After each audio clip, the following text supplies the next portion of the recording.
참소망의 새 아침이 밝았습니다. 2023년 4월 28일 금요일 새벽 기도회를 시작하도록 하겠습니다. 다 같이 찬송가 420장을 찬양하시겠습니다.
오늘 하나님께서 저희들에게 주신 말씀은 민수기 19장 11절에서 22절 말씀입니다.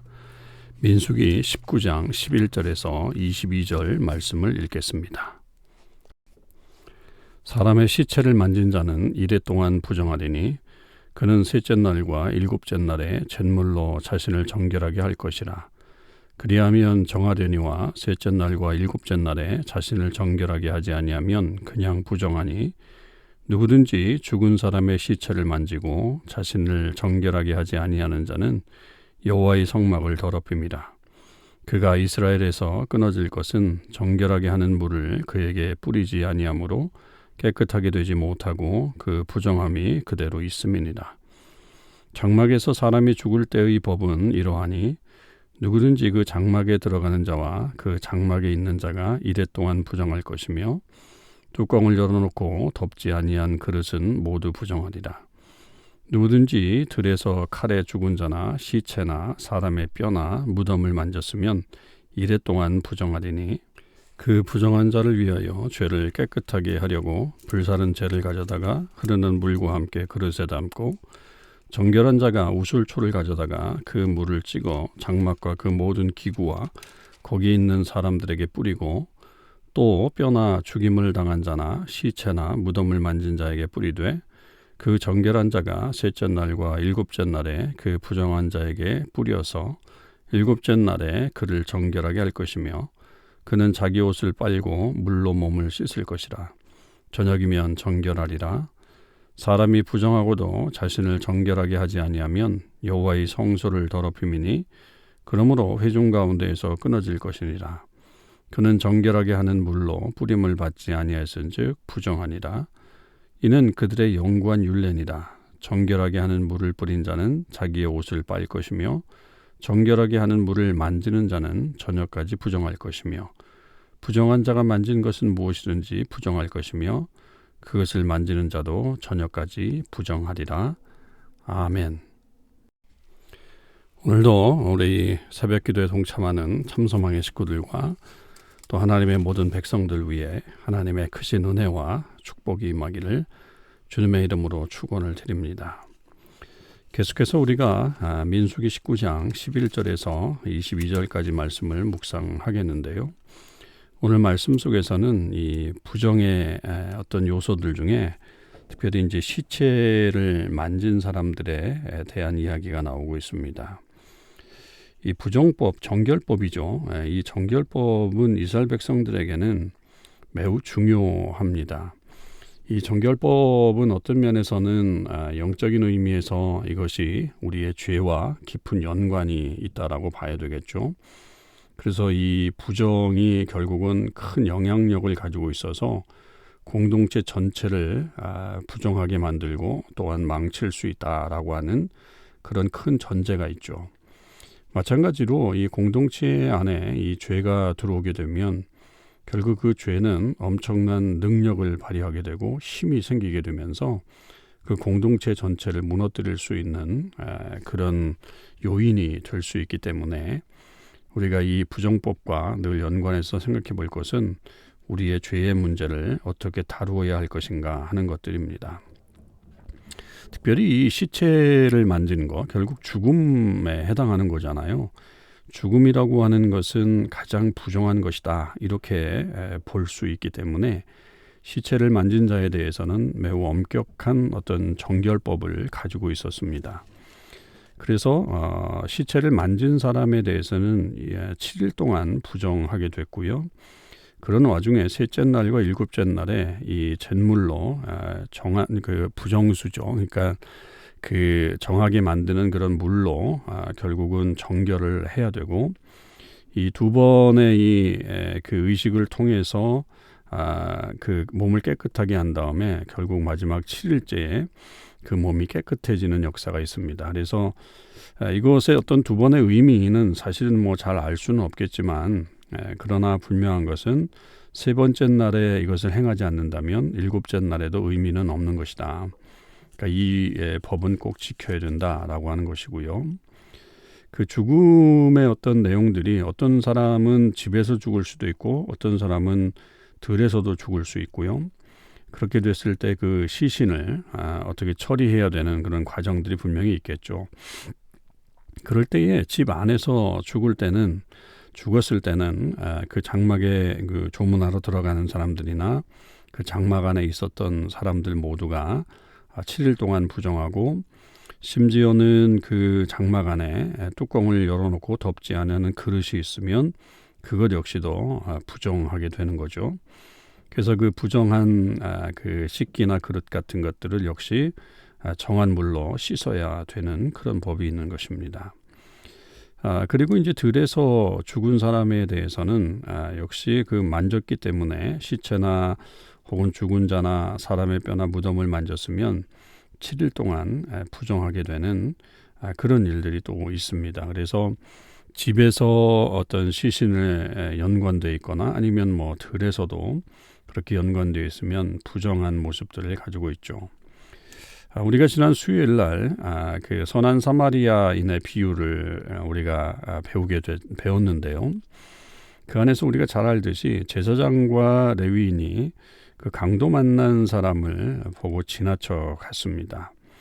그럴 때에 결국은 그들 안에 있었던 생각 중에 하나는 바로 이런 거죠. 그러니까 지금 자기는 하나님의 일들을 거룩한 일들을 행하는 사람들인데 혹시 그 사람이 죽었는지 살았는지 분명하게 알지 못한 상태에서 만약에 그 사람이 죽었다고 한다면 그 사람을 만지거나 뭐 이런 어떤 경우들이 발생할 수 있게 되니까 그렇게 되면 이렇게 7일 동안 부정하는 그런 삶이 있어야 되고 또 그 부정을 없애기 위해서 여러 절차를 거치는 그런 행위들을 분명히 해야 됩니다.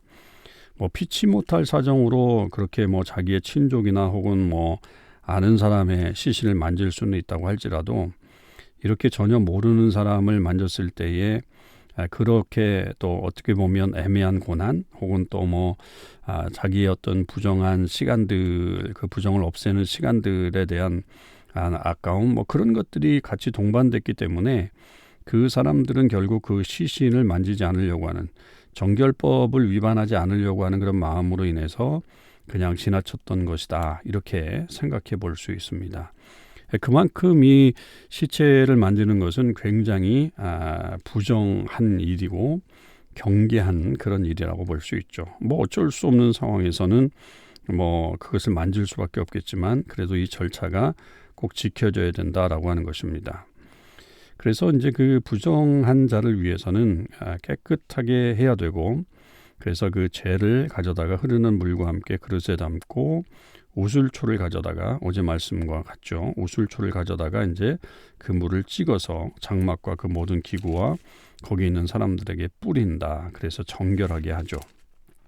근데 이때 누가 이 일을 하느냐라고 한다면 18절에 보면 정결한 자가 이 일을 합니다. 그러니까 깨끗한 사람이 이 일을 함으로 인해서 그에게 그 부정한 사람이 깨끗함을 얻게 되는 그런 행위들, 또 그런 내용들 나타나게 되는 거죠. 역시 그 법대로 그대로 그 셋째 날과 일곱째 날에 부정한 자에게서 뿌리고 마지막 날 일곱째 날에 그렇게 정결하게 된 다음에 옷을 빨고 나면 정결하게 되는 그런 예법을 얘기하고 있습니다. 그런데 여기서 이제 우리가 더 생각해 봐야 될 것은, 물론 이제 이게 영구한 율례다 21절 그렇게 말씀하고 있기 때문에 계속해서 지켜나가야 될 하나님의 법이다라고 하는 것이 분명하죠. 이 법이 굉장히 중요했습니다. 이 정결이라고 하는 것, 죄와 연관되어 있고 공동체를 무너뜨릴 수 있는 그런 위험 요소들이 있기 때문에 이것은 계속해서 지켜야 되는 그런 것을 말하는데요. 말씀드렸듯이 이게 조금 더 특별하다 그럴까요?